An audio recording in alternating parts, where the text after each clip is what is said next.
لدول الموت وبنول الخراب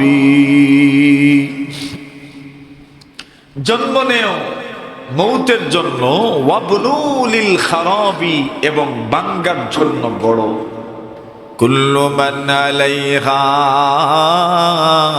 fun ويبقى وجه ربك ذو الجلال والإكرام الله বলেন كل من عليها فان আল্লাহ বলেন ভূপৃষ্ঠে যারা আছে সকলকে মৃত্যুবরণ করতে হবে জমিনের উপরে যারা আছেন সকলকেই মৃত্যুবরণ করতে হবে এই নশ্বর পৃথিবী ছেড়ে দিতে হবে ওয়ায়াবকা ওয়াজহু রাব্বিকা যুল জালালি ওয়াল ইকরাম শুধু অবশিষ্ট থাকবে তোমার রব যিনি মহামহিম যিনি সবচাইতে বেশি সম্মানী সুবহানাল্লাহ এছাড়া আর কেউ থাকবে না মৃত্যুর স্বাদ গ্রহণ করতেই হবে বড় বড় নবী রাসূল সকলকে মৃত্যুর স্বাদ গ্রহণ করতে হয়েছে আদম আলাইহিস সালাতু ওয়াস সালাম যখন আল্লাহ বানাইলেন বানানোর পরে আদম আলাইহিস সালাতু ওয়াস সালামের পিঠের মধ্যে আল্লাহ ডান হাত রাখলেন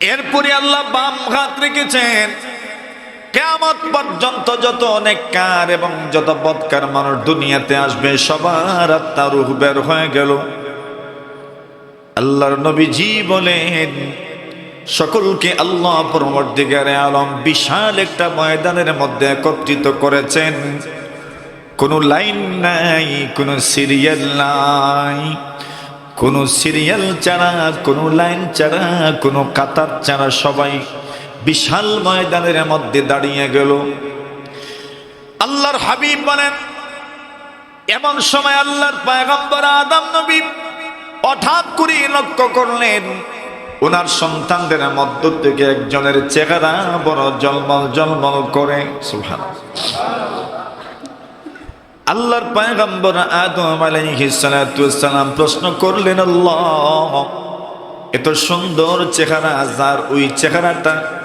কার যদি একটু বলতেন আমাকে আমার সন্তানদের মধ্য থেকে একজনের চেহারা এত ঝলমল ঝলমল করে এত সুন্দর ওই সুন্দরের চেহারাটা যেন কার যদি বলতেন আল্লাহ পাক রব্বুল আলামিন জানায় দিলেন আদম এই সুন্দর চেহারার মানুষ যিনি হবেন উনি তোমার সন্তান দাউদ নবী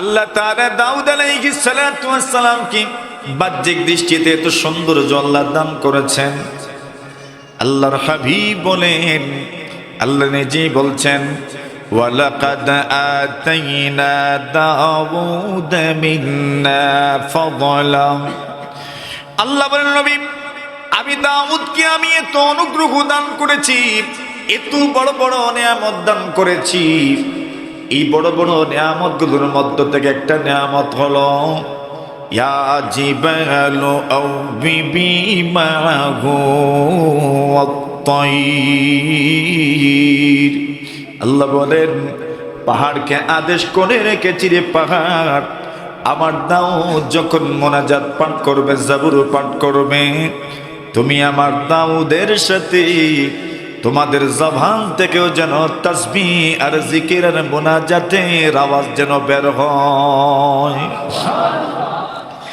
আল্লাহ বলেন ওগো নবী আমি আল্লাহ পাকি পরিন্নাগুলোকেও আদেশ করেছি আমার দাউদ যখন মোনাজাত পাঠ করবেন জিকির করবেন আমার দাউদের সঙ্গে তোমরা মোনাজাত আর জিকির পাঠ করবে আল্লাহ বলেন وَأَلَنَّا لَهُ الْحَدِيدَ আল্লাহ বলেন নবী গো আমি আল্লাহ আমার বান্দা দাউদ নবীর জন্য লোহাকে মোমের মতো নরম করে দিয়েছি কেন আল্লাহ নরম করলেন? আল্লাহ তাআলা অন্য জায়গায় বলেন, তিন জিনিসের কসম করে আল্লাহ বলেন, লা উকসিমু বিহাযাল বালাদ ওয়া আনতা হিল্লুম বিহাযাল বালাদ ওয়া ওয়ালিদিন ওয়া মা ওয়ালাদ লাকাদ খালাকনাল ইনসানা ফী কাবাদ। আল্লাহ বলেন, হাবিব আমি আল্লাহ কসম করলাম, মক্কা নগরীর কসম করলাম, এমন শহরের কসম করলাম যে শহর এমনিতেই সম্মানী। আবার আল্লাহ বলেন, এই শহরের সম্মান বেড়ে যাওয়ার আরেকটা কারণ হলো ওয়া আনতা হিল্লুম বিহাযাল বালাদ। ওগো নবী, এমন শহরের কসম আমি করলাম যে শহরে আপনি নবী নিজে বসবাস করেন। সুবহানাল্লাহ। আপনার বসবাসের কারণে এই শহরটাই সম্মানিত হয়ে গেছে। আল্লাহ বলেন, এরপরে কসম করলেন ওয়া ওয়ালিদিন ওয়া মা ওয়ালাদ।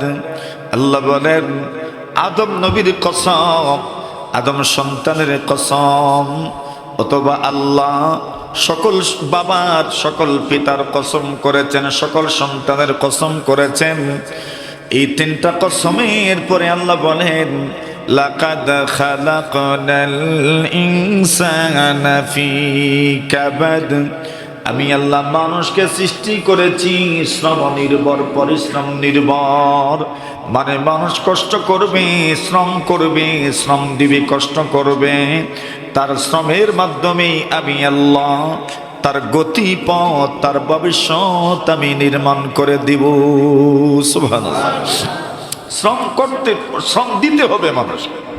কষ্ট না করলে আপনার জীবনে সফলতা আসবে না, কষ্ট করতে হবে আপনাকে। আল্লাহ সৃষ্টি করেছেন কষ্ট নির্ভর। এবার দাউদ নবী নিজের জন্য নিজের জীবিকার ব্যবস্থা করেন কিভাবে? আল্লাহ বলেন, যুদ্ধের পোশাক নির্মাণ করেন, যুদ্ধের পোশাক বানান। যুদ্ধের পোশাক বানানোর জন্য লোহা দরকার, কিন্তু ওই সময়ে তো আর প্রযুক্তি বের হয় নাই। আল্লাহ বলেন, যুদ্ধের পোশাক বানানোর জন্য লোহাকে এদিক সেদিক করতে হয়, ভাঙতে হয়, কাটতে হয়, জোড়া লাগাইতে হয়। ওয়া আলান্না লাহুল হাদিদ। আমি আমার বান্দা দাউদ নবীর জন্য লোহাকে মোমের মতো নরম করে দিলাম। হাতে নিতে দেরি হয়, সাথে সাথেই মোমের মতো নরম হয়ে যায়। সুবহানাল্লাহ। এ তো বড় বড় নিয়ামত আল্লাহ দান করেছে। আল্লাহর হাবিব দাউদ নবী এত সুন্দর হবেন।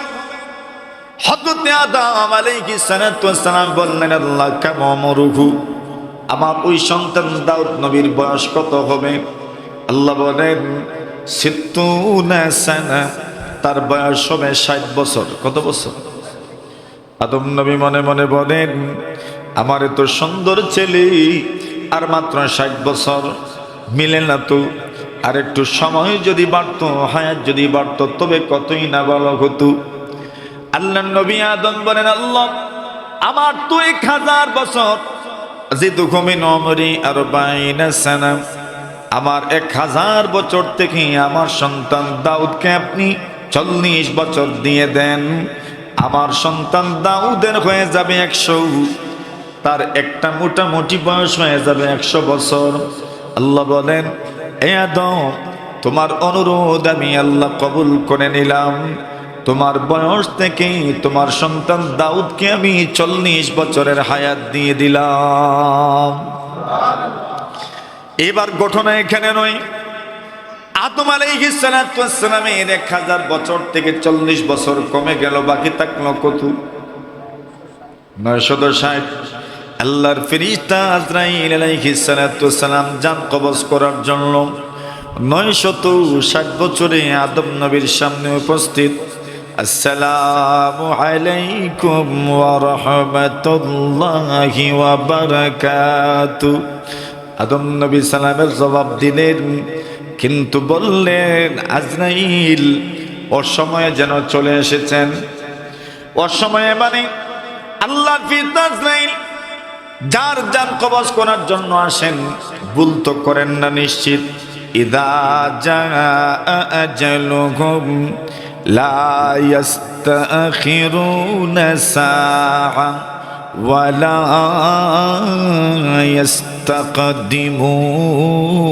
ইস্তাকদিমুন।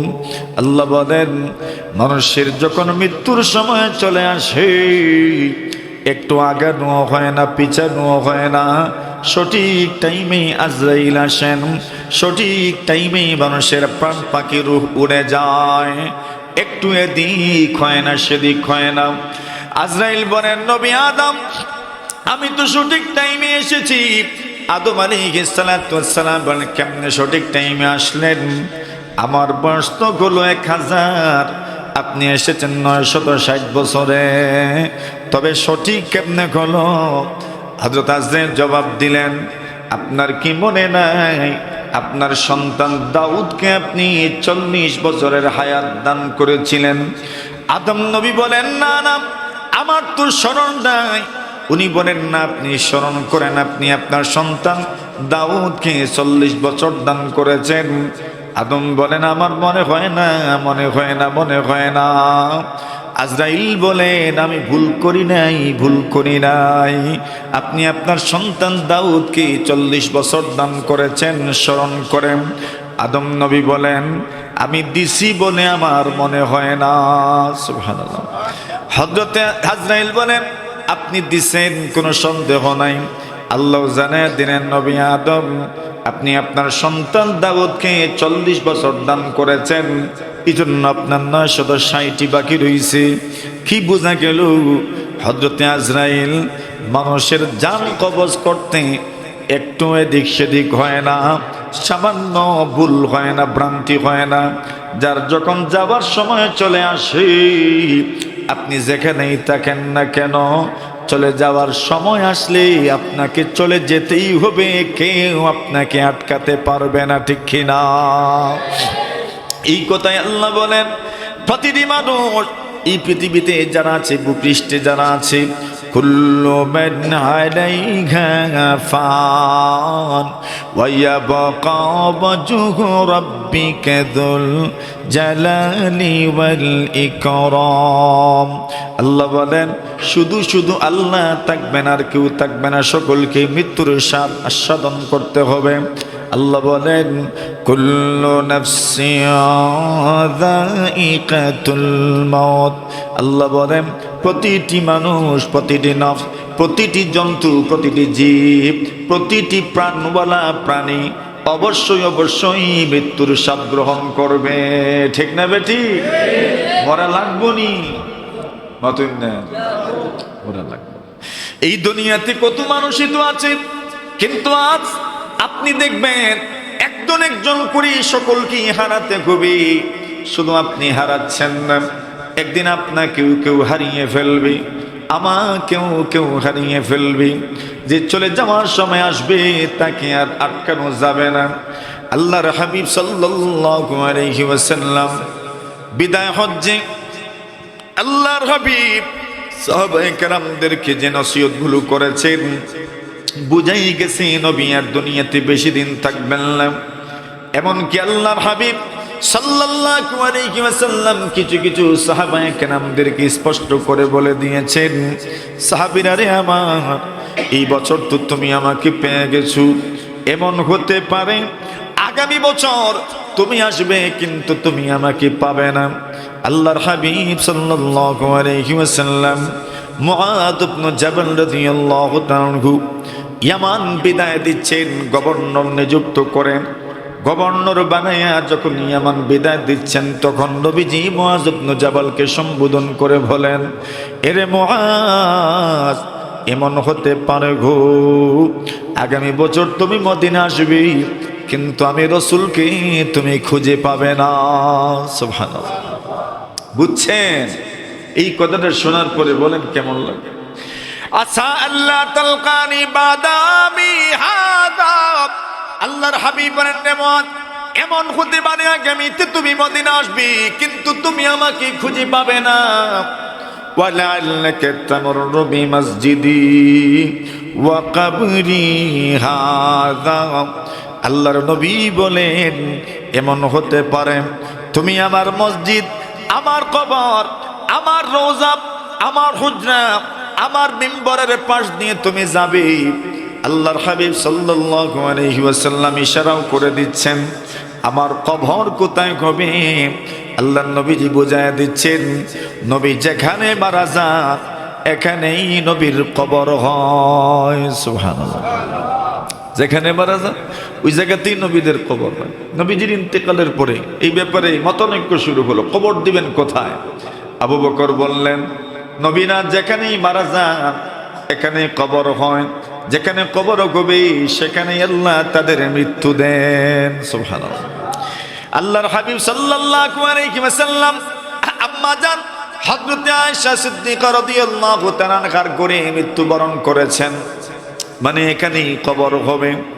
আল্লাহর হাবিব সাল্লাল্লাহু আলাইহি ওয়াসাল্লাম ইশারা করে দিচ্ছেন, ওয়ালাআল্লাকা তামুররু বিমাসজিদি ওয়া কবরি হাযা। এরে মুআজ, এমন হতে পারে তুমি আবার মসজিদ এবং আমার কবরের পাশ নিয়ে যাবে। মানে বুঝায়া দিলেন আমি দুনিয়াতে থাকবো না, আমি দুনিয়াতে থাকবো না। এই কথাটা যখন মুআজ শুনেছেন, এমনিতেই মুআজ ইবনে জাবাল কান্না শুরু করে দিলেন। ফাবাকা মুআজ ইবনে জাবাল, মুআজ ইবনে জাবাল রাদিয়াল্লাহু তাআলা আনহু কান্না শুরু করে দিলেন। এমন ভাবে কান্না করছেন, ফুফিয়ে ফুফিয়ে কান্না করছেন। একটু অনুমান করেন, অনুভব করেন, আপনার কোনো আত্মীয় যদি আপনাকে এমন ভাবে বলে, আপনার বাবা যদি আপনাকে এমন ভাবে বলেন, প্রিয় ছেলে আমার এইবার তো তুমি আমাকে পেয়ে গেছো, আগামীতে ছুটিতে যখন তুমি আসবে হয়তো তুমি আমাকে নাও পেতে পারো। এমন ভাবে যদি বাবা বলেন, এমন ভাবে যদি মা বলেন, এমন ভাবে যদি আপনার কোনো ভাই, আপনার কোনো বোন আপনাকে এমন ভাবে বলেন, নিশ্চিত ভাবে বলতে পারবেন আপনি আপনাকে নিয়ন্ত্রণ করতে পারবেন না। কেন মনে হবে আমি হয়তো জানাজায় থাকতে পারবো না, আমার বাবা, আমার মা, আমার ভাই, আমার বোন আমার অনুপস্থিতিতে দুনিয়া থেকে বিদায় হয়ে যাবেন। এই বিষয়টা কত কষ্টদায়ক, যারা এমন পরিস্থিতির শিকার হয়েছে তারা ছাড়া কেউ জানে না, ঠিক কিনা? আল্লাহর নবীর সাহাবী হযরত মুআজ ইবনে জাবাল এই পরিমাণ কান্না শুরু করে দিলেন। কান্না করতে করতে করতে করতে করতে করতে এমন একটা অবস্থা হয়ে গেল যেন উনাকে থামানোই যাচ্ছে না। নবীজি বললেন, লা তাবকিয়া মুআজ, এরে মুআজ কান্না করো না, তুমি কান্না করো না, কান্না করো না, কান্না করো না। তোমার কান্নার কারণে আমাকে তুমি দুনিয়াতে আটকায় রাখতে পারবে না। যার যাবার সময় হয়ে যাবে, যতজনেই কান্না করো, যাবার যার তার যেতেই হবে, কেউ তাকে আটকায় রাখতে পারবে না, ঠিক কিনা? আল্লাহর হাবিব বলেন, লা তাবকিয়া মুআজ, এই মুআজ তুমি কান্না করো না, কান্না করো না। এবার সান্ত্বনা দিলেন, আমি তো দুনিয়া থেকে চলে যাব, শুধু আমি নয়, যার যাবার সময় হয়ে যাবে চলে যেতে হবে। যাওয়া লাগবো নি, মনে করো মতন না, যাওয়া লাগবো নি, হ্যাঁ যেতে। আলা ইয়া সাকিনাল কসরিল মুআল্লা সাতুদফানু আন করিবিন ফিত তুরাবি লাহু মালাকুন ইউনাদি কুল্লা ইয়াউমিন লিদুলিল মাউতি ওয়াবনুলিল খারাবি কালিলুন উমরুনা ফি দারিদ দুনিয়া ওয়া মারজিউনা ইলা বাইতিত তুরাবি। আল্লাহর বান্দা বলেন, এরে মনে রাখো, সুরম অট্টালিকার বাসিন্দা, কত সুন্দর বিল্ডিং এ তুমি থাকো, কত মজবুত, কত সুদৃঢ়, কত প্রযুক্তি সম্পন্ন সেফটি দ্বারা চতুর্পার্শ্ব আবৃত করে রাখা হয়েছে, নিরাপত্তার চাদরে আবৃত করে রাখা হয়েছে। এত বড় বড় শোরুম অট্টালিকার বাসিন্দা তুমিও জেনে রাখো, সাতুদফানু আন কারিবিন ফিত তুরাবি, সেদিন বেশি দূরে নয়, আমাকে আপনাকে মাটির নিচে দাফন করে দেওয়া হবে। একটু সামান্য পরিমাণ আমার প্রতি আপনার প্রতি দরদ দেখানো হবে না, সকলকেই মাটির নিচে চলে যেতে হবে, ঠিক কিনা? সেদিন বেশি দূরে নয়। আল্লাহর বান্দা বলেন, লাহু মালাকুন ইউনাদি কুল্লা ইয়াউমিন, প্রতিদিন একজন ফেরেশতা মানুষকে ঘোষণা করতে থাকেন, লিদুলিল মাউত ওয়া বুনুনিল খারাবি। ফেরেশতারা যে বলেন, আমি শুনি না, আপনিও শুনেন না, আপনিও শুনেন না, আমিও শুনি না। না শুনেন কেউ? মতন না, শুনেননি কেউ? কবর আমাকে ডেকে ডেকে কিছু বলে। কবর আমাকে বলে, লালনগরের কবর হোক অথবা অন্য কোনো এলাকার কবর হোক, সবগুলো কবর মানুষকে ডাকে আর বলে, আমার পরিচয় শুনে যাও, আমার পরিচয় শুনে যাও। এরে আল্লাহর বলি, তুমি আমাকে চেনো, আমাকে চেনো, আমার পরিচয় তুমি শুনে রাখো, আমার পরিচয় তোমাকে দিচ্ছি, শুনে রাখো আমি কি, আমি কি? কবর বলে, আনা বাইতুত তুরাব, আনা বাইতুল ওয়াহদা, আনা বাইতুল গুরবা, আনা বাইতুদ দর। কবর আমাকে পরিচয় দেয়, আমি হলাম মাটির গোর, আমি হলাম একাকিত্বের নিবাস, আমি হলাম পরদেশ, আমি হলাম কীট পতঙ্গের ঘর। এই কথাটা কবর প্রতিদিন প্রতিদিন আমাকে আপনাকে শোনায়, কিন্তু আমি শুনি না, আপনিও শোনেন না। কবরের আওয়াজ আমার কানে পৌঁছে না, ঠিক কিনা? এই ঘোষণা প্রতিদিন কবর দেয়, কিন্তু আমিও জানি না, আপনিও জানেন না। রাসূল বলেন, মানুষ যখন মারা যায় তখনও কবর মানুষকে সম্বোধন করে কিছু কথা বলে, ওই সময়ে মানুষ কবরের কথাটা শুনতে পায়। কবর কি বলে জানেননি? নেককার মানুষকে যদি কবরে দাফন করা হয়, ওই সময়ে কবর নেককার মানুষকে সম্বোধন করে বলে, আহলান সাহালা মারহাবা। কবর ওই লোকটাকে সম্বোধন করে বলে, এরে লালনগরের নেককার মানুষ, তোমাকে আমি কবরের পক্ষ থেকে মারহাবা জানাইলাম। কি জানাই? জোরে, আরো জোরে। কোন মেহমান আসেন, আপনারা মারহাবা জানান, শুভেচ্ছা স্বাগতম জানান, ওয়েলকাম লিখে রাখেন, লিখে রাখেন, ওয়েলকাম ওয়েলকাম, আহলান সাহলান, মারহাবা, শুভেচ্ছা স্বাগতম, খুশ আমদেদ, খুশ আমদেদ। ঠিক আছে নি? দেখেননি মাঝে মাঝে জলসার মধ্যে বড় বড় লাগাই থাকে, খুশ আমদেদ, আহলান সাহলান, মারহাবা। এবার কবর আপনাকে সম্বোধন করে বলবে, মারহাবা আহলান সাহলান। কবর বলবে, মারহাবা মারহাবা আহলান সাহলান, শুভেচ্ছা স্বাগতম, ওয়েলকাম। এবার কবর বলবে, এরে আল্লাহর ওলি, এই পৃথিবীর মধ্যে যতগুলো মানুষ চলাফেরা করেছে, এই মানুষগুলোর মধ্য থেকে তুমি আমার কাছে সবচেয়ে প্রিয় মানুষ ছিলা। এটাই তো সবচেয়ে সুন্দর কথা। এই দুনিয়াতে যারা চলাফেরা করেছে, এই মানুষগুলোর মধ্য থেকে তুমি আমার কাছে সবচেয়ে প্রিয় ছিলে। এবার বুঝেন, আপনি মনে মনে ভাবেন, আমিও মনে মনে ভাবি, এই মাটির উপরে যারা চলাফেরা করেন, এদের মধ্য থেকে মাটির জন্য আমি কি ভালো মানুষ নাকি খারাপ মানুষ? কবর বলবে, এরে আল্লাহর ওলি, তুমি এই দুনিয়াতে চলাফেরা করনেওয়ালা মানুষের মধ্য থেকে আমার কাছে চিনা সবচেয়ে ভালো মানুষ। আজকে যখন তোমাকে আমার হাওয়ালা করে দেওয়া হয়েছে, তোমাকে যখন আমার সুপর্দ করে দেওয়া হয়েছে, তোমাকে যখন আমার দ্বারস্থ হতে হয়েছে, এবার কবর বলে, কবর বলে, এরে আল্লাহর ওলি, তুমি দেখবে, তুমি দেখবে, তুমি দেখবে আমি তোমার সঙ্গে কি ব্যবহার করি। আল্লাহর নবী বলেন, কবর বলবে আমি তোমার সঙ্গে কি ব্যবহার করি তুমি দেখবে। এমনিতেই রাসূলুল্লাহ সাল্লাল্লাহু আলাইহি ওয়াসাল্লাম বলেন তার কবর তার জন্য প্রশস্ত হয়ে যাবে। ইউসাউ লাহু কবরুহু, তার কবর তার জন্য প্রশস্ত করে দেওয়া হবে। চোখ যত দূর যায়, যত দূর পর্যন্ত চোখ মেলে তাকাইলে দেখি আল্লাহ তার জন্য কবর এই পর্যন্ত প্রশস্ত করে দিবেন। সুবহানাল্লাহ। জিকির পড়েন লা ইলাহা ইল্লাল্লাহ।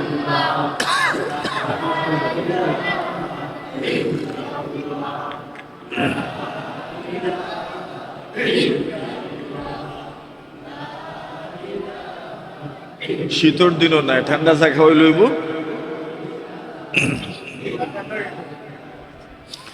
লা ইলাহা ইল্লাল্লাহ, লা ইলাহা ইল্লাল্লাহ, লা ইলাহা ইল্লাল্লাহ।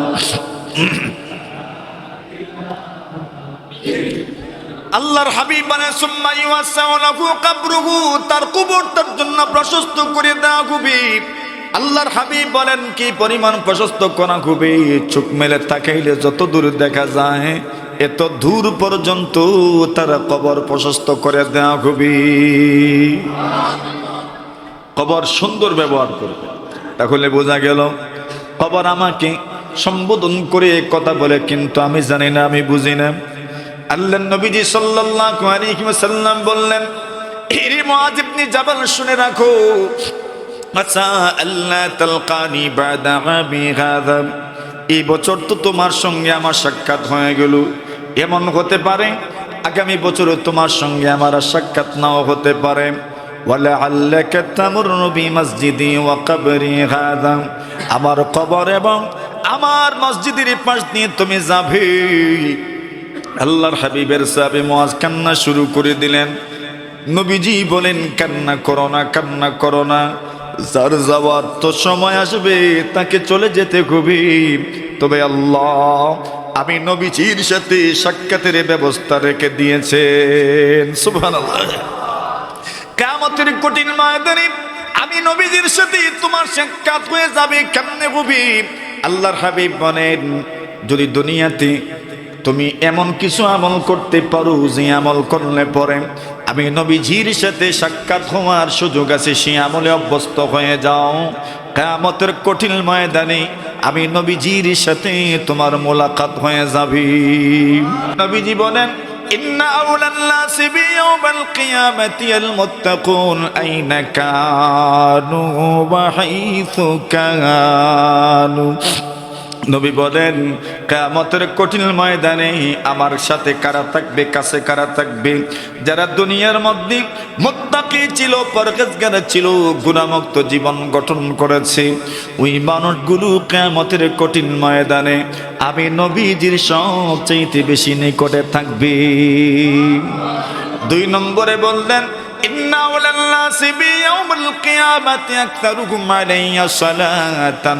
নবীজি বলেন যারা দুনিয়ার জমিনে আমি নবীজির উপর বেশি বেশি দরুদ শরীফ পাঠ করেছেন, ওই মানুষগুলো কিয়ামতের কঠিন ময়দানে আমি নবীজির সবচাইতে কাছের মানুষ হয়ে যাবে। কি পড়লে? কি পড়লে? দরুদ শরীফ পড়লে। দরুদ শরীফ পড়লে নবীজির কাছের মানুষ হওয়া যায়। আল্লামা শিবলি রাহিমাহুল্লাহু তাআলা এক ঘটনা উল্লেখ করেছেন। উনি বলেন আমি যখন হজে গেলাম, হজে যাওয়ার পরে আল্লাহর ঘরের তাওয়াফ করলাম, কত মানুষ কত কিছুই তো পড়ে, আল্লাহর ঘরের তাওয়াফের সময় কত মানুষ কত কিছুই তো পড়ে, ঠিক নেই? রে মুমিন মুসলমান, তার জীবনের সবচাইতে বড় ধ্যান আর খেয়াল আল্লাহর ঘর দেখতে যেন পায়, আল্লাহর ঘরের চতুর্দিকে যেন তাওয়াফ করতে পারে, আল্লাহর ঘরের কালাগিলাপটা ধরতে পারে, যেন কান্না করতে পারে, ঠিক কিনা? এটাই তো মুমিন মুসলমানের জীবনের সবচেয়ে বড় তামান্না, সবচেয়ে বড় কামনা, সবচেয়ে বড় বাসনা। আল্লাহর বান্দা বলেন আমি যখন ওই দিন আল্লাহর ঘরের দিকে যেতে পারবো, সেই দিনের চাইতে উত্তম কোনো দিন আমার জন্য হতে পারে না, ঠিক কিনা? হাত উঠাওয়া দর পে তেরি जब बुलाए तो मुझे, हाथ उठाओ दर पे तेरे जब बुलाए तो मुझे, खाने काबा को पहुँचो तलबिया पढ़ते हुए, खाने काबा को पहुँचो तलबिया पढ़ते हुए। मुमिन मुसलमानेर मनेर तामान्ना कामना आकांक्षा তালবিয়া পড়ে পড়ে লাব্বাইক আল্লাহুম্মা লাব্বাইক পড়তে পড়তে যেন সে আল্লাহর ঘরে পৌঁছতে পারে।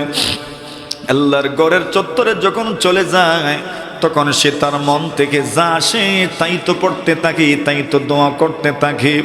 আল্লাহর কাছে পড়ে, আল্লাহর কাছে দোয়া করি। কত দোয়া আছে কোরআনের মধ্যে বর্ণিত আছে, হাদিসের মধ্যে বর্ণিত আছে। উলামায়ে কেরাম বুজুর্গানে দিন কত ধরনের দোয়ার কথা বলেছেন। আল্লামা শিবলি বলেন, কিন্তু আমি একজন যুবককে দেখলাম, ওই যুবক শুধু কাবা চত্বরে দুরূদ শরীফের উপর আমল করে। সুবহানাল্লাহ। আমার মনে বড় খটকা জাগলো। আমি ওই যুবককে প্রশ্ন করলাম, যুবক আমি দেখছি তুমি শুধু দুরূদ শরীফ পড়ো, কেন পড়ো? শুধু দুরূদ শরীফের উপরই কেন তুমি আমল করো? শুধু দুরূদ শরীফই তুমি কেন পড়ো? আমার জানতে বড় মন চায়। আল্লাহর বান্দা বলেন, আল্লাহর ওলি গো, এই দুরূদ শরীফের মধ্যে আমি যে বরকত দেখেছি, আমার মন চায় যতদিন আমার শ্বাস থাকবে ততদিন যেন সবচেয়ে বেশি আমি দুরূদ শরীফ উচ্চারণ করতে পারি। কেন এমন হয়ে গেল? আল্লাহর বান্দা বলেন, আমার জীবনে ঘটে যাওয়া একটা ঘটনা। আমি হজে যখন আসছিলাম, আমার সাথে আমার আব্বা জানও ছিলেন, কিন্তু পথিমধ্যে আমার আব্বা জান মারা গেলেন। আমার আব্বা জান যখন মারা গেছেন, ইহরামের অবস্থায় আমার আব্বা মারা গেছেন। আল্লাহর নবীজি বলেন, কোনো মানুষ যদি হজ বা উমরার জন্য রওনা হয় আর পথিমধ্যে যদি বাধাগ্রস্ত হয়ে যায়, নবীজি বলেন আল্লাহ তাআলা তার আমলনামায় হজ বা উমরার সওয়াব দান করেন। আল্লাহর নবীজি বলেন, কোনো মানুষ যদি উমরা অবস্থায়, হজ অবস্থায়, ইহরাম পরিহিত অবস্থায় মারা যায়, আল্লাহর হাবিব বলেন ওই মানুষটা কিয়ামতের কঠিন ময়দানে তালবিয়া পড়তে পড়তে পড়তে পড়তে দাঁড়াবে। লাব্বাইক আল্লাহুম্মা লাব্বাইক পড়তে পড়তে আল্লাহর সামনে হাজির হবে। আল্লাহর বান্দা বলেন, আব্বা জান পথিমধ্যে মারা গেলেন। আরবের মাটি তো কি পরিমাণ শক্ত মাটি মোটামুটি জানা আছে। কবর খনন করা এত সহজ বিষয় নয়। বাংলাদেশেও তো কবর খনন করতে গেলে মোটামুটি 2 ঘন্টা 2.5 ঘন্টা সময় লেগে যায়। তাও আবার 3-4 জন মানুষ মিলে কবর খনন করেন, 2-3 ঘন্টা সময় লেগে যায়। আরবের মাটি এত শক্ত মাটি, ওই শক্ত মাটিতে কবর খনন করবেন, এত সহজ নয়, এত সহজ নয়।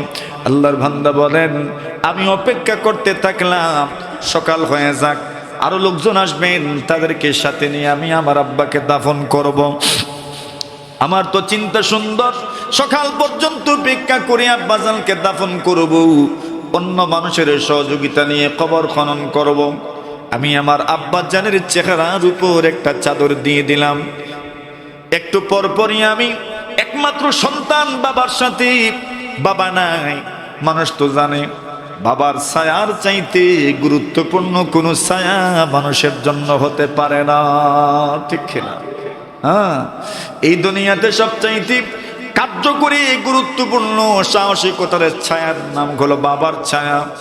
বাবার ছায়া যদি থাকে না, ওই সন্তান যতই সাহসী হোক না কেন, এরপরেও নিজেকে যেন কোনো সময় অসহায়ের মতো মনে হয়, ঠিক কিনা? কেন? বাবা এমন এক কষ্টি পাথরের নাম, এমন এক হিমালয় পর্বতের নাম, এমন এক সীসা ডালা প্রাচীরের নাম, এমন এক দুর্জেয় অজেয় প্রাচীরের নাম, যে প্রাচীর ডিঙ্গানো কোনো মানুষের পক্ষে সম্ভব হয় না। ওই বাবার হাত যদি সন্তানের সিনার মধ্যে লাগে, সন্তানের মাথার মধ্যে লাগে, সন্তানের পিঠের মধ্যে লাগে, ওই সন্তান জানে এই হাতটা মাথায় সিনায় পিঠে লাগা মাত্রই মনে হয় সারা দুনিয়া যেন জয় করা যাবে, সারা দুনিয়া যেন জয় করা যাবে, ঠিক কিনা? এই হাতের মধ্যে, হাতটা যতই দুর্বল হোক, এই হাতের মধ্যে যে শক্তি আছে দুনিয়ার আর কোথাও তো শক্তি নাই, বাবার ওই দুর্বল হাতের মধ্যে যে শক্তি আছে। এজন্য মানুষ বলে বাবা মায়ের আওয়াজের মধ্যে যে শক্তি আছে, যে আকর্ষণ আছে, দুনিয়ার আর কোনো আওয়াজের মধ্যে এই শক্তি আর আকর্ষণ নাই। না আছে? আসেনি? যাদের ঘরে বাবা নাই এদেরকে জিজ্ঞাসা করেন বাবা মায়ের আওয়াজ কি পরিমাণ শক্তিশালী ছিল। সুবহানাল্লাহ, এত শক্তিশালী আওয়াজ।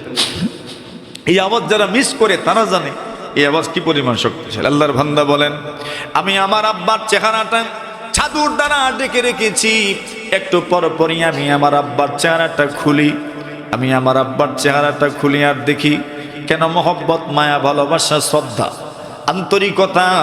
কিন্তু একটা বার যখন আমি চাদরটা সরাইলাম, সরানোর পরে দেখি আমার আব্বা জানের চেহারা কালো হয়ে গেছে, বিকৃত হয়ে গেছে, এমন ভাবে বিশ্রী লাগছে, দেখার মতো না, দেখার মতো না। আমি পড়ে গেলাম টেনশনে। এই চেহারা যদি সকাল পর্যন্ত বাকি, লোকজন আসবে আব্বার কবর খনন করতে সহযোগিতা করবে, আমার আব্বার চেহারা না দেখেও তো যাবে না। আর এমন বিশ্রী চেহারা যদি দেখি কি যেন মন্তব্য করবে। কেন বাঙালি মানুষ চেহারা দেখেই ফয়সালা করে দেয় জান্নাতি না জাহান্নামী। ঠিক না বেটি? চেহারা যদি সুন্দর হয় বলে জান্নাতি মানুষ, যদি চেহারা একটু গড়বড় হয়ে যায় বলবে না জানি কি অপরাধ করেছে, গুনাহ করেছে, ঠিক কিনা? না না, চেহারা দেখি জান্নাতি বা জাহান্নামী ফয়সালা করিয়ে আনলাম। আল্লাহর বান্দা বলেন আমি বড় টেনশনে পড়ে গেলাম। এই চেহারা যখন লোকজন দেখবে কি জানি মন্তব্য করবে। আল্লাহর বান্দা বলেন এমন সময় আবার তন্দ্রা চলে আসলো, ঘুম চলে আসলো। আমি যখন ঘুমাইলাম স্বপ্ন দেখা শুরু হলো, স্বপ্ন দেখতে লাগলাম সুন্দর সুন্দর একজন মানুষ এসেছেন, এসেই আমার আব্বা জানের দিকে উনি যাচ্ছেন। আমি সালাম দিলাম, আসসালামু আলাইকুম ওয়া রাহমাতুল্লাহি ওয়া বারাকাতুহু। উনি সালামের জবাব দিলেন, উনিও সালাম দিলেন।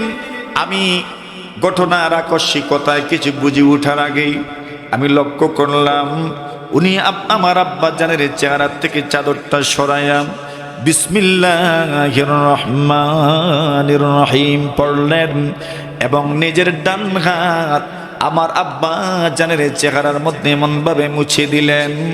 আমি তাকায় দেখি হাতটা যখন সরাইলেন, আমি তাকায় দেখলাম আমার আব্বা জানের চেহারা আগের চাইতে হাজার হাজার গুণ বেশি সুন্দর হয়ে গেছে।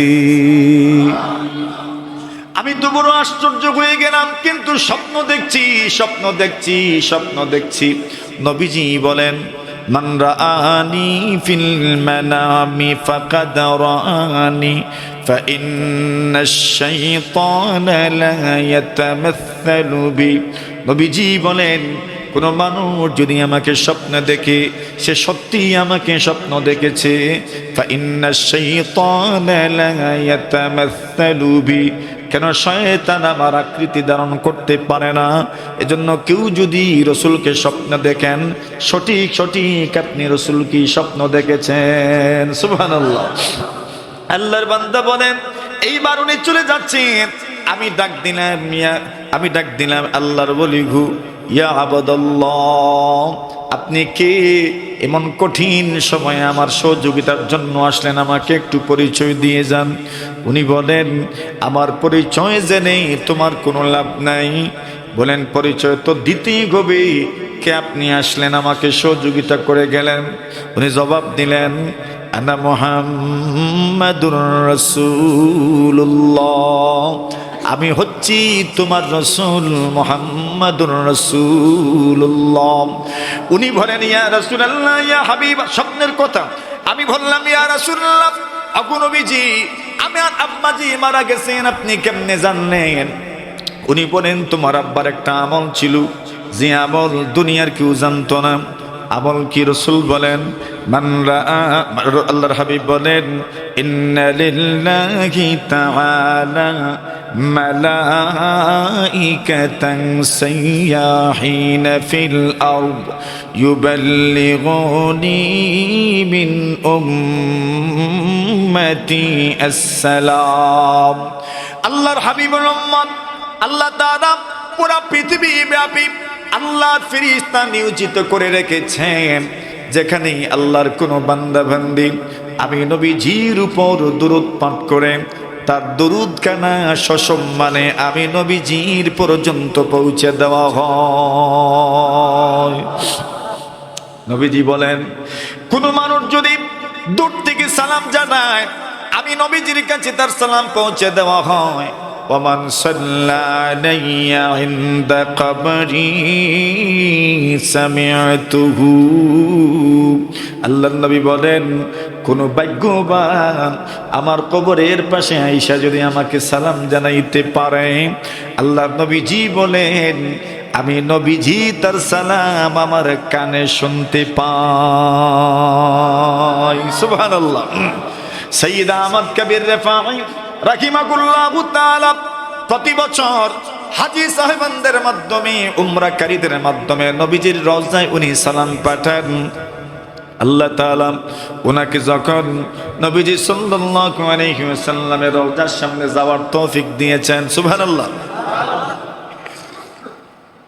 হযরত আহমদ কবির রিফাঈ রাহিমাহুল্লাহু তাআলা আল্লাহর হাবিব সাল্লাল্লাহু আলাইহি ওয়াসাল্লামের রওজার সামনে গেলেন আর গিয়ে বললেন ইয়া হাবিব, ওগো নবীজি আমি যখন দূরে ছিলাম, দূরে থাকার সময় আমি আপনার কাছে সালাম পৌঁছাইতাম। ওগো নবীজি আমি দূরে থাকলেও কিন্তু আমার বডিটা দূরে থাকতো, আমার রূহ তো আপনি নবীজির রওজায় পৌঁছে যেত। ফি হালাতিল বুদি রূহি কুনতু উরসিলুহা। আল্লাহর বান্দা বলেন আমি যখন দূরে থাকতাম আমার রূহটা আমার আত্মাটা আপনার কবরে আমি পৌঁছে দিতাম, সালামের জন্য আপনার রওজা আমি পৌঁছায় দিতাম। ওগো নবীজি আমার রূহটা আপনার পর্যন্ত আসতো। তুকাব্বিলুল আরদা আন্নী ওয়া হিয়া নাইবাতি। আমি যদিও দূরে থাকতাম কিন্তু আমার রূহটা আপনার রওজায় থাকতো। সুবহানাল্লাহ, জোরে বলেন আমার রূহটা আপনার রওজায় থাকতো। ইয়া হাবিব, ওগো নবীজি আল্লাহ তাআলার কুদরত, আল্লাহ তাআলার রহমত। ফাহাযিহি দাওলাতুল আশবাহি কাদ হাদারতু ফামদুদ ইয়ামিনাক। নবীজি গো আল্লাহর বড় দয়া, আল্লাহর বড় দয়া, আমি আপনার রওজা পর্যন্ত এসে গেছি। ফামদুদ ইয়ামিনাক, আপনার ডান হাতটা বাড়ায়া দাও, আমি আপনার ডান হাতে চুমা দিতে চাই। জোরে বলেন। উলামায়ে কেরাম লিখেন অনেক নির্ভরযোগ্য কিতাবের মধ্যে পাওয়া যায় সাইয়্যিদ আহমদ কবির রিফাঈ রাহিমাহুল্লাহু তাআলা যখন এই দোয়া করেছেন তখন নাকি কবর থেকে রওজা থেকে হাত বের হয়েছে এবং উনি নাকি হাতের মধ্যে চুমা দিয়েছেন। সুবহানাল্লাহ, সুবহানাল্লাহ। এটা কার ভাগ্য কে জানে? উলামায়ে কেরাম লিখেছেন, আমরা বলছি, কিন্তু বাস্তবতা কি রে ভাই তা তো আমরা কেউই জানি না, ঠিক না বেঠিক?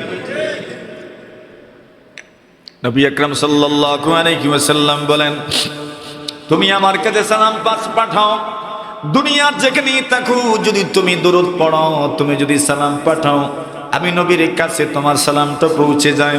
তবে মনে রাখো যদি আসতে পারো আমি নবীজি তোমার সালাম আর তোমার দরুদ আমার কানে শুনি।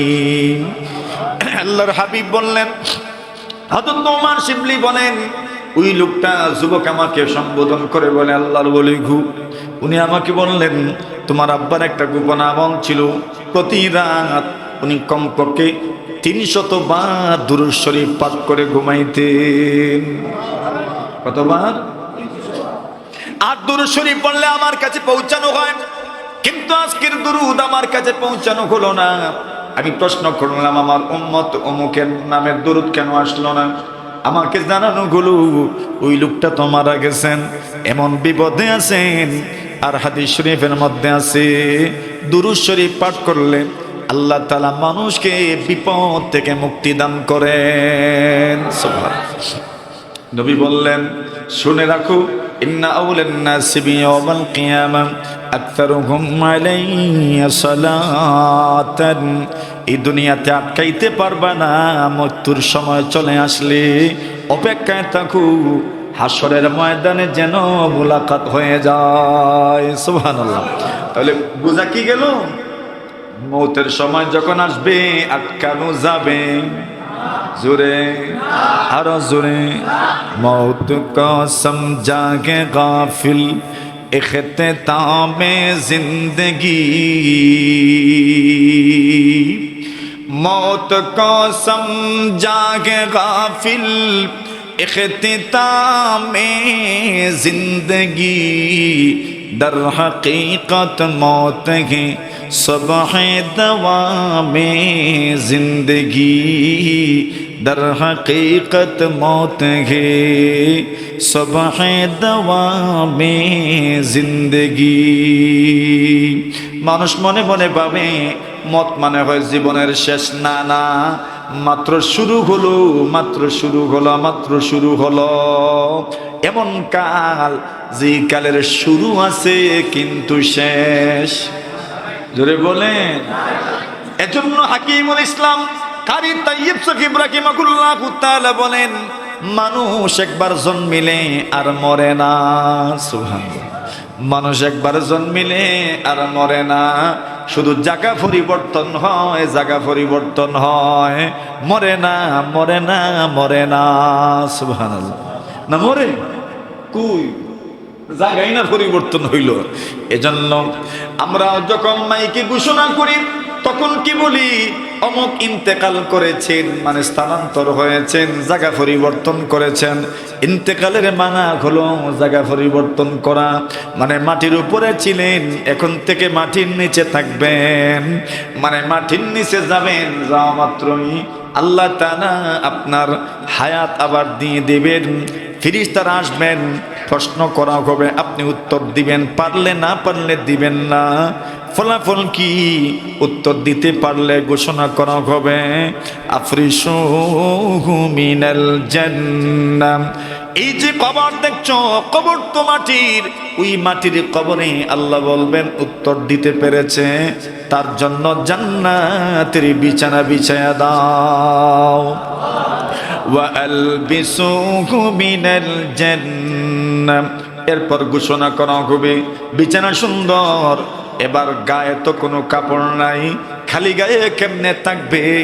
এজন্য বলা হবে ওয়া আলবিসুহু মিনাল জান্নাহ, জান্নাতের পোশাক পরিধান করায়া দাও। সুবহানাল্লাহ, জোরে সুরে। জান্নাতের পোশাক কি দামি, কি পরিমাণ দাম, কি পরিমাণ দাম। আল্লাহর হাবিব বলেন, ওয়ালা নাসিফু গায়ানিল খিমার খায়রুম মিনাদ দুনিয়া ওয়া মা ফিহা। আল্লাহর হাবিব বলেন, জান্নাতি রমণীদের একটা ওড়নার দাম, একটা ওড়নার দাম, একটা ওড়নার দাম, পাজামা কামিজ, আপনার পাঞ্জাবি, আপনার লুঙ্গি, আপনার পাজামা, আপনার প্যান্টের দাম তো কত বেশি।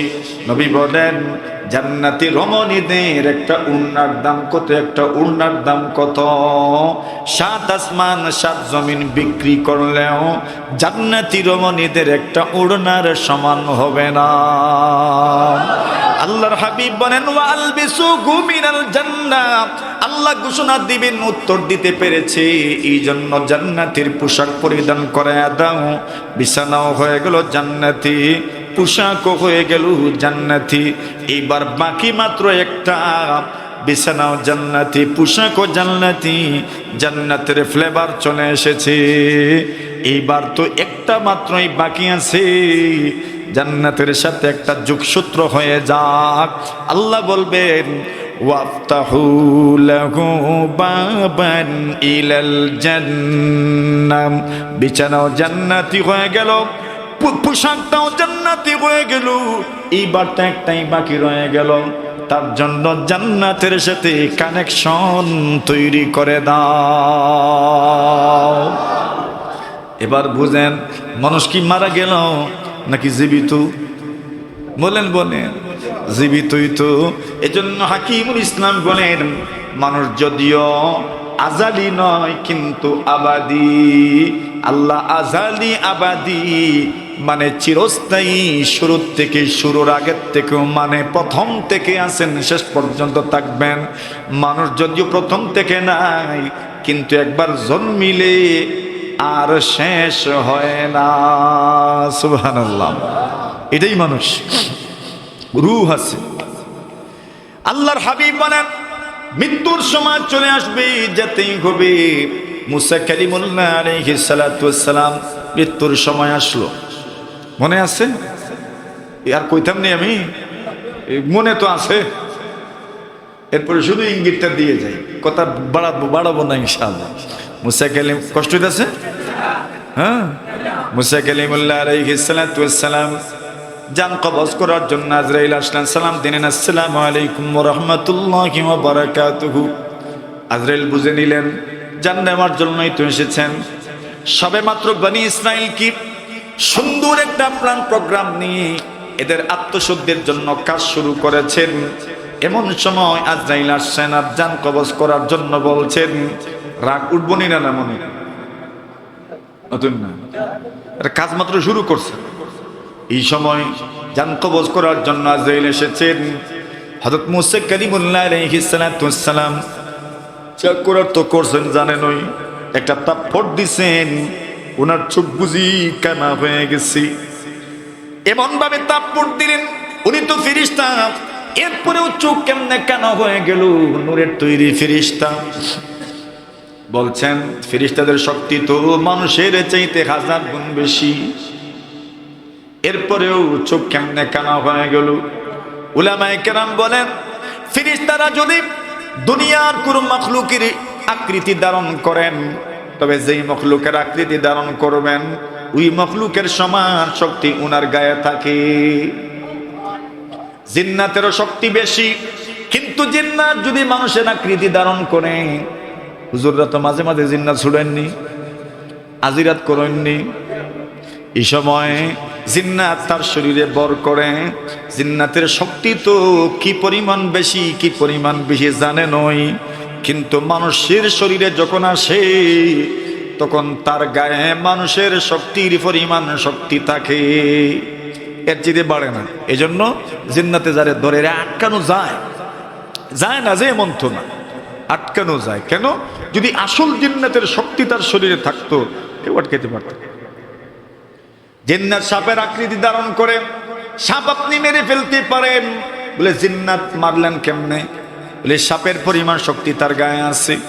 জিন্নাত মাঝে মাঝে বিলাইয়ের আকৃতি ধারণ করেন, ওই সময় তার শরীরে বিলাইয়ের শক্তি থাকে। বুঝে আসছে এখন?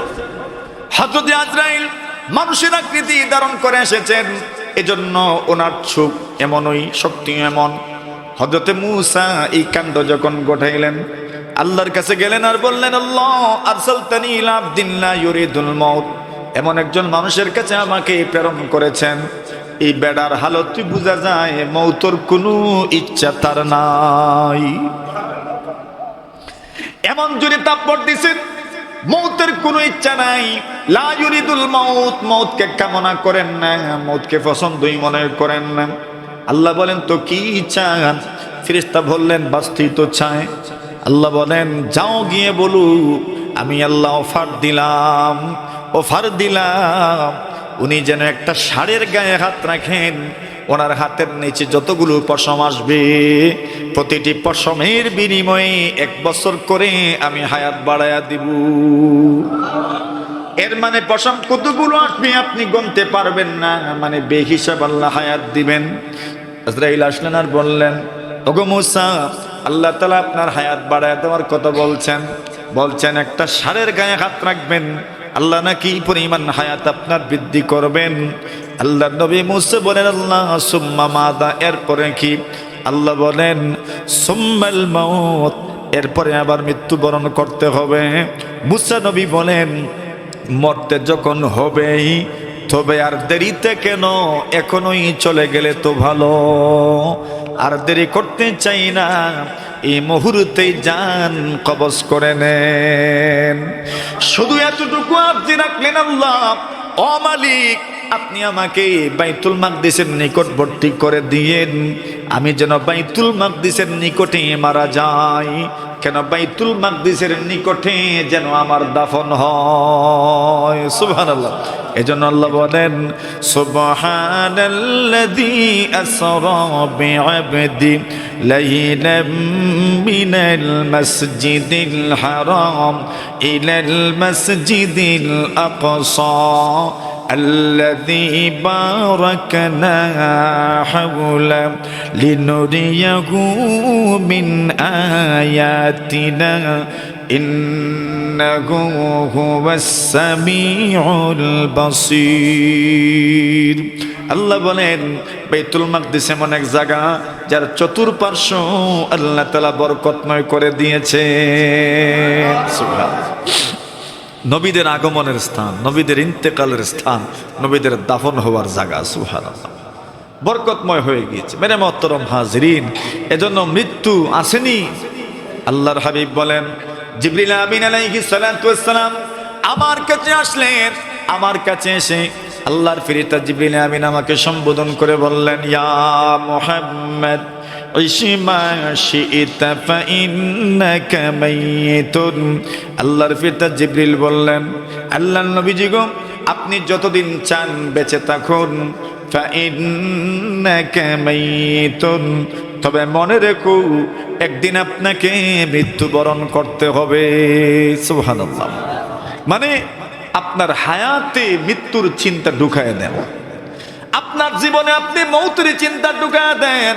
আপনি বাঁচবেন, বাঁচার মধ্যে মৌতের চিন্তা ঢুকায় দেন, দেখবেন আপনার পরকাল সুন্দর হয়ে যাবে, আপনার আমল সুন্দর হয়ে যাবে, আপনার চলাফেরা সুন্দর হয়ে যাবে, আপনার লেনদেন সুন্দর হয়ে যাবে।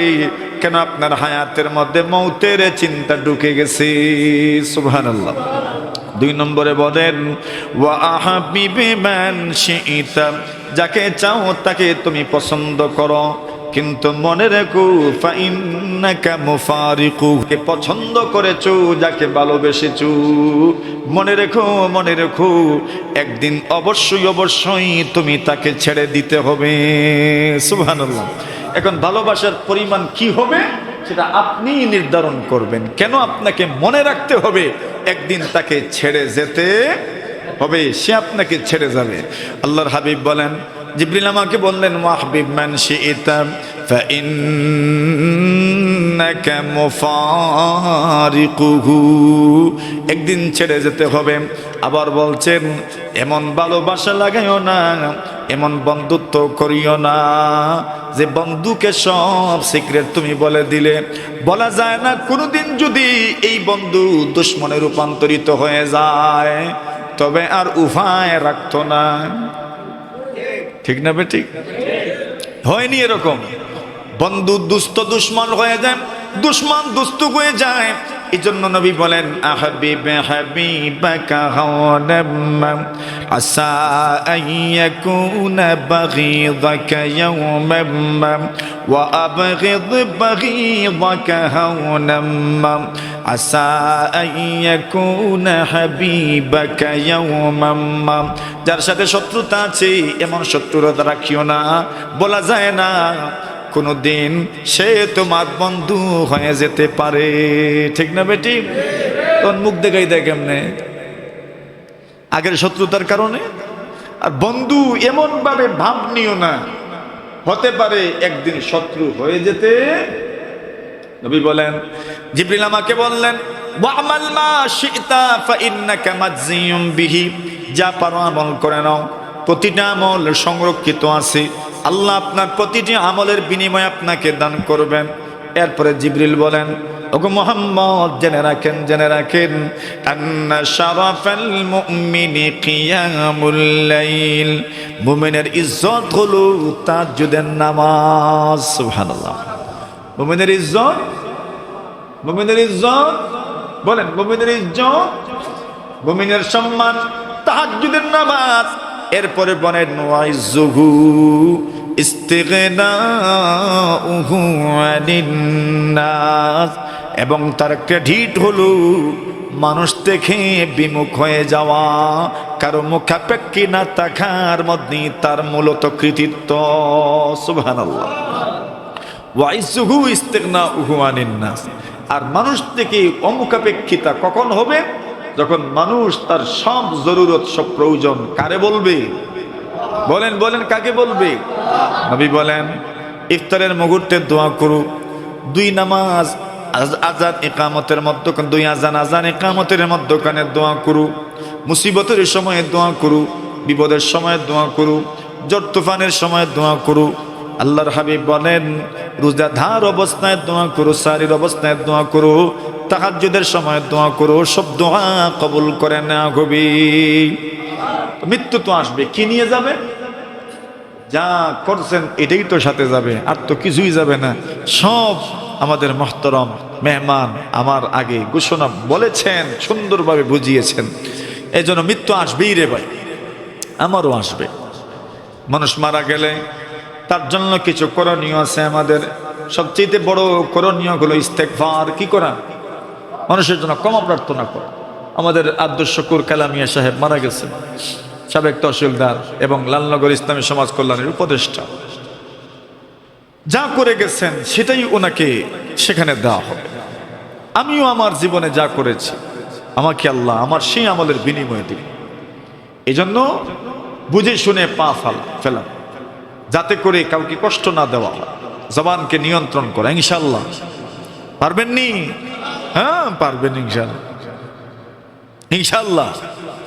ফাইকারি না, একবারে দিল থেকে ইনশাআল্লাহ। নবীজি বলছেন, আসসিয়ামুজ জান্নাহ, রোজা মানুষের জন্য ডাল স্বরূপ। কি?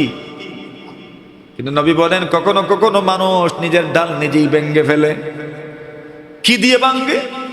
বিকিযবিন আও গীবা, মিথ্যা কথার মাধ্যমে, গীবতের মাধ্যমে নিজের ডাল ভেঙে ফেলে। মিথ্যা অহরহ না, গীবত অহরহ না। রোজা মাসে তো গীবত আরো বাড়ে, জোর ভরে